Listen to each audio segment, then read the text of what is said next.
Good morning, everyone. Theme 2 and today's topic is a changing countryside. Countryside, like the changes that happened in the villages.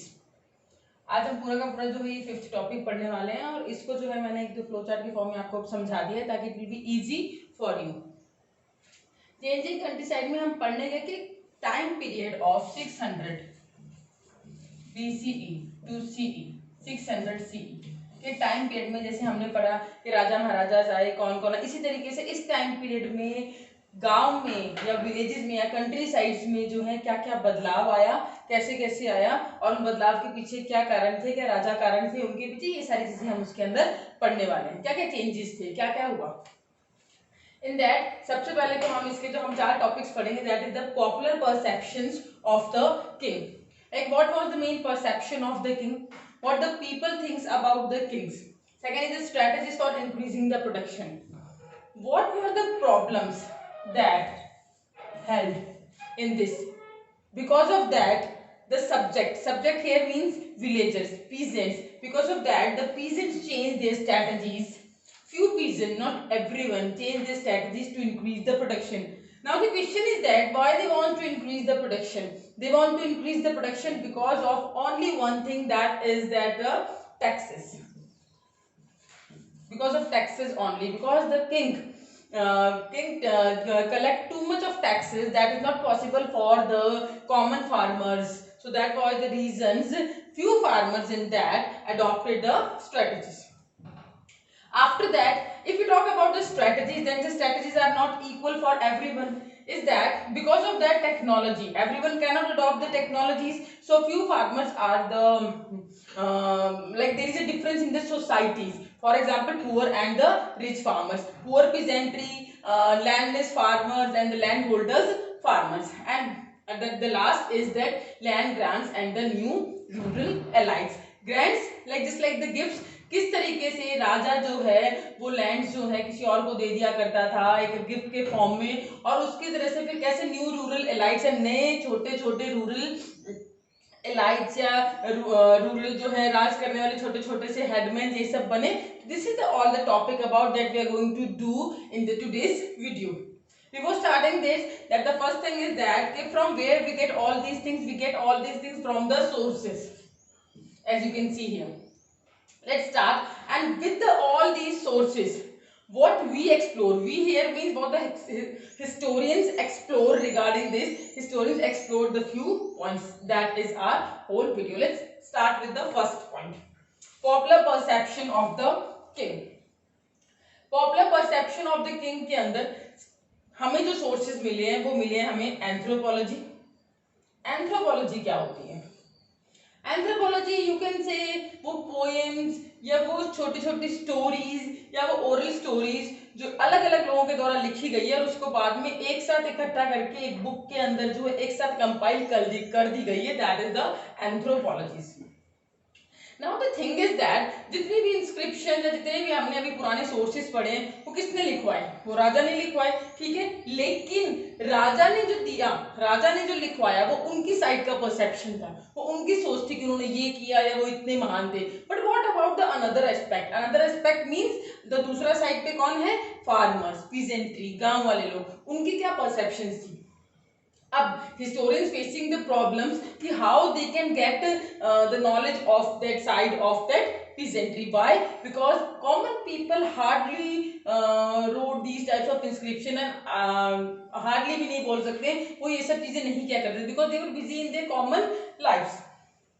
So उनके बारे में जो जानकारी मिली है वो एंथ्रोपोलॉजी से मिली है. एंथ्रोपोलॉजिस्ट कौन से? दो, जटाकास and the Panchatantra.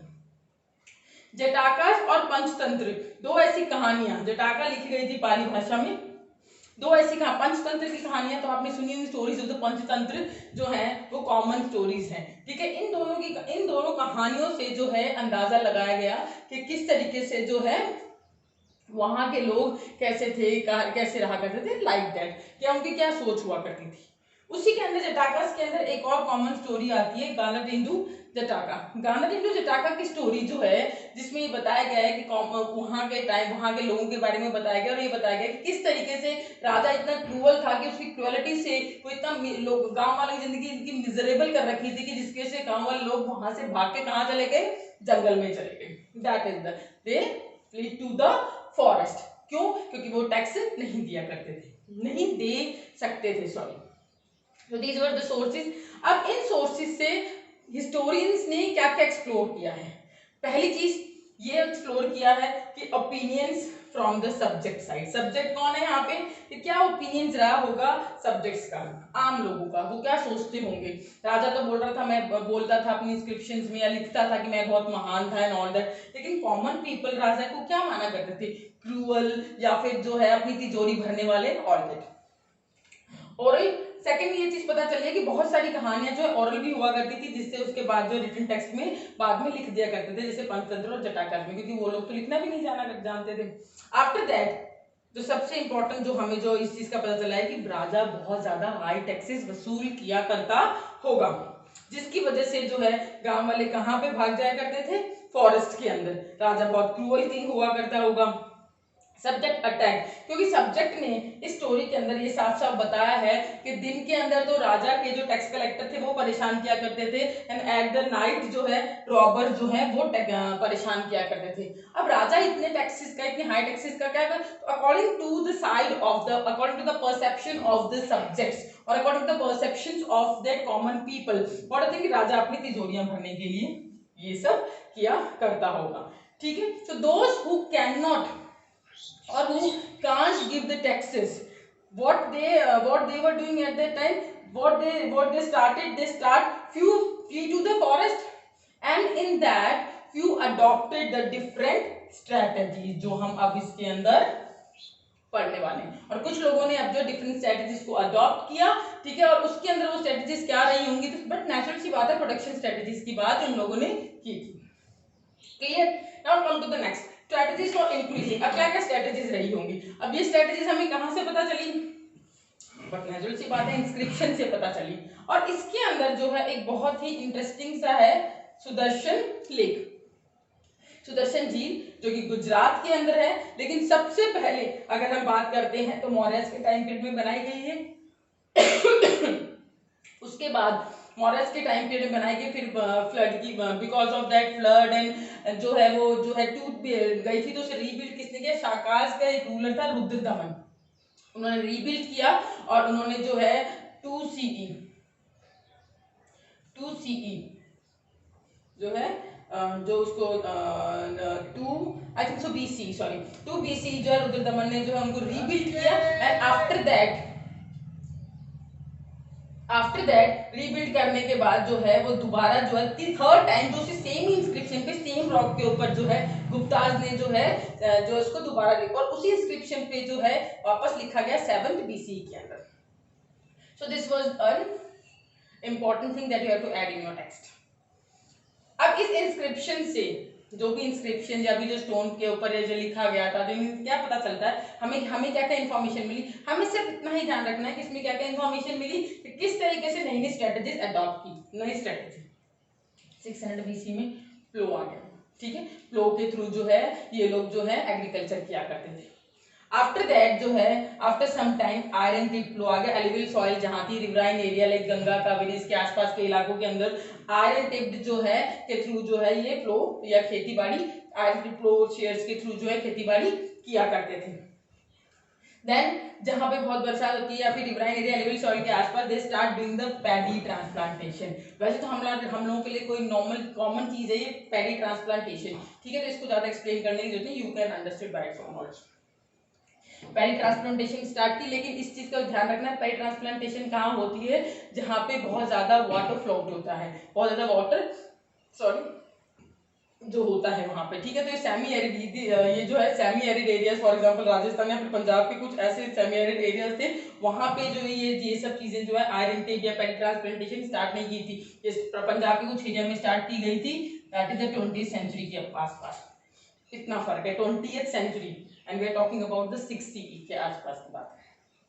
Then So first is the plow, iron tip, plant transplantation, then the irrigation. Irrigation facilities तो बट नेचुरल है एग्रीकल्चर प्रोटेक्शन को, तो उस टाइम पे वेल्स, टैंक्स और कैनाल ये सब चीजें जो है इन लोगों ने स्टार्ट कर दी थी. अब बात करते हैं अगर हम कैनाल्स की, तो canals what not the easy to build by the everyone. ये बट ये कोई बहुत पावरफुल किंग या पावरफुल जो है मर्चेंट्स या फिर पावरफुल पीपल्स ही किया करते थे.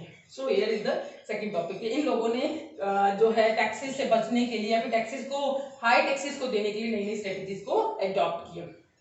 Then differences in the rural societies. क्या हमें टेक्स्ट मिले हैं? Buddhist text, Pali text and the Sangam text. Sangam text Tamil text है साउथ का, that is the Sangam text. Buddhist, Pali and the Sangam text. इसके अंदर जो नया वर्ड है वो है आपके लिए एक तो gahapati, that is the new word for you. अब इन सब से हमें क्या चीजें पता चली? इन सब से ये पता चली है because of this strategies, because of taxes problem जो है रूरल सोसाइटी में बहुत ज्यादा डिफरेंस भी रहा करता होगा. Poor and rich, big landlords, small landlords, big land holders, like this type of things. Buddhist text से भी हमें जिसका पता चला है कि भाई रिच एंड पुअर के डिफरेंसेस हुआ करते थे. पाली टेक्स्ट से भी हमें पता चला है एक गहापति.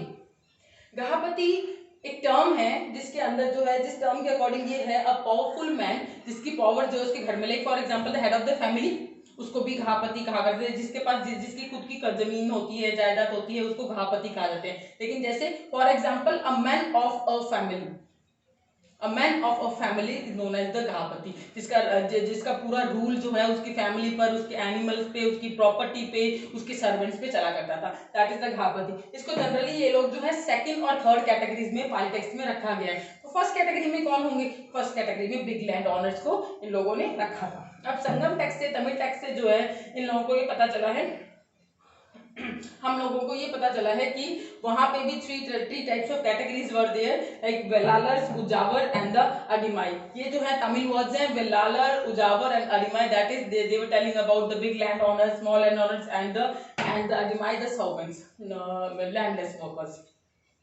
Rural societies had the differences, जो मैं आपको बता चुकी हूँ. सो इससे क्वेश्चन उठता है, that is so the questions of the land control of is crucial. क्या जो लैंड का जो कंट्रोल था, इसका मतलब क्रूशियल मतलब किसके पास थी? वो एक पर्टिकुलर एक लैंड ओनर के पास थी, सबके पास थी, तो जमीन एक्चुअली थी किसके पास, किसकी थी? तो दैट इज द क्वेश्चन जो अभी तक समझ में नहीं आया, बिकॉज हमारे पास ऐसा कोई इंफॉर्मेशन नहीं आई है. So these were the changes held and the one needed the land grants and the new rural alliance. अब न्यू रूरल एलाइट से किसको बोल रहे हैं? फर्स्ट ऑफ ऑल हमें सोर्सेज मिले स्टोन और कॉपर प्लेट से.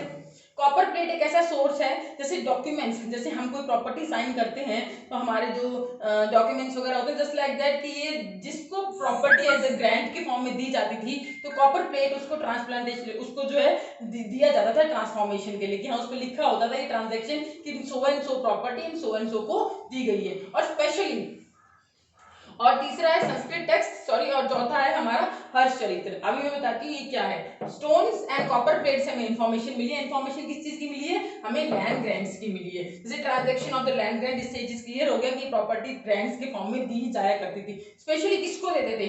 रिलीजियस हेड को या फिर ब्राह्मण्स को ये प्रॉपर्टी दी जाया करती थी.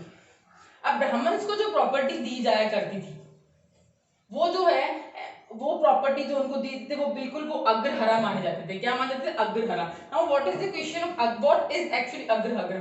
अग्रहरा वो होते हैं जिनको प्रॉपर्टी पूरी दे दी जाती है, जो उसके बाद जो उनको पूरा अधिकार है कि वो उस प्रॉपर्टी से जो है वो टैक्स ले भी सकता है और उसको यूज भी कर सकता है, उसे राजा का कोई अधिकार उस पर नहीं होता. That is the agrahara. ये ट्रांजैक्शन हो गया. इसके अंदर एक एक्सेप्शन भी था. एक्सेप्शन था फॉर एग्जांपल उस टाइम पे प्रॉपर्टी सिर्फ मेंस की हुआ करती थी, लेकिन प्रभावती गुप्ता है, चंद्रगुप्त सेकंड की जो थी बेटी थी, जो बाद में बकाटका किंग्स के साथ जिनकी शादी हुई थी, ठीक है, इनको जब शादी की थी तो इनको प्रॉपर्टी दी गई थी. It was the exception because राजा की बेटी थी, प्रिंसेस थी, तो इनको जो है प्रॉपर्टी दी जा सकती थी. तो इस एक्सेप्शन में जो है प्रभावती गुप्ता को जो है प्रॉपर्टी दी गई थी. उन्होंने अपनी property as a form of agrahara Brahmans को दी थी. पूरा का पूरा एक विलेज ब्राह्मण्स को दिया था, जिसके अंदर जो है उन्होंने जो उनको सारे सब कुछ कलेक्ट करने का अधिकार, टैक्सेस कलेक्ट करने का अधिकार, सब कुछ किसको होता था? ब्राह्मण्स को हुआ करता था. आफ्टर दैट, वैसे तो तुम्हें सब कुछ ये पता चल गया कि यहाँ पे सारी इंफॉर्मेशन जो हमें मिली है वो सारी इंफॉर्मेशन हमें विलेज की मिली है. What about the people, those who are in the forest, pastoralist, या the artisans, movable artisans, mobile artisans, इनके बारे में इंफॉर्मेशन कहाँ से है? इनके बारे में हमारे पास ऐसा कोई इंफॉर्मेशन नहीं है। एक हर्ष चरित्र जो है भानुभट्ट ने लिखी थी हर्षवर्धन के टाइम के, इसके अंदर जो है फॉरेस्ट में रहने वाले लोगों के बारे में जो है इंफॉर्मेशन दी गई थी। नाउ अब एक चीज और इसके जो ध्यान में रखें, दैट इज दैट जो प्रॉपर्टीज, ऐसा कुछ नहीं था कि पर्टिकुलर इतना जो है हर एक को डिवाइड करके दिया गया था, उसमें वेरिएशन थी, किसी को ज्यादा दे दी गया ग्रांट्स, किसी को कम दे दी गया ग्रांट्स, तो this was the variation to the side. अब इसके अंदर जो हिस्टोरियंस का एक बहुत बड़ा जो है क्वेश्चन मार्क लगता है कि why they all are giving the grant, जहां पे टैक्स इतना हाई कर रहे हैं, then why they giving the grants to the Brahmins और द कॉमन पीपल्स और the villagers, and why they giving these types of the grants. There was a debate in that, proper जो है hot debate हो गई थी उनके, हो जाया करती थी उनके बीच में, और ये सब हिस्टोरियंस के अपने अपने कंक्लूजन्स हुआ करते थे। कुछ लोग कहते थे ये तो किंग की स्ट्रेटेजी है कि किस तरीके से अनकल्टिवेटेड लैंड भी ये लोग ग्रांट्स में देते थे, या अनकल्टिवेटेड लैंड को जो है कल्टिवेटेड बनाने की एक स्ट्रेटेजी हुआ करती थी। कुछ लोग बोला करते थे कि वीक पॉलिटिकल पावर, किंग के पास इतनी पॉलिटिकल पावर तो थी नहीं, वीक पॉलिटिकल पावर हो चुकी थी, इसीलिए जो है अपनी पावर को बढ़ाने के लिए जो है ये लोग जो है इस तरीके से जो है लैंड ग्रांट दे दिया करते थे, ताकि जरूरत पड़ने पे वो लोग हमेशा साथ रह सकें। कौन? The peoples those who taken the grants. And after that अपने आप को सुपरमैन शो करने के लिए एक फेक जो है, फेक थिंग्स को जो है ये लोग शो कर दिया करते थे कि हाँ कि हम मैं सुपरमैन हूँ, मैं देखो लोगों का कितना ध्यान रखता हूँ। तो these things may be these types of the things happen at that time, otherwise why someone give their land to the others as a grants? So this is the whole topic. Hope you understood. Thank you.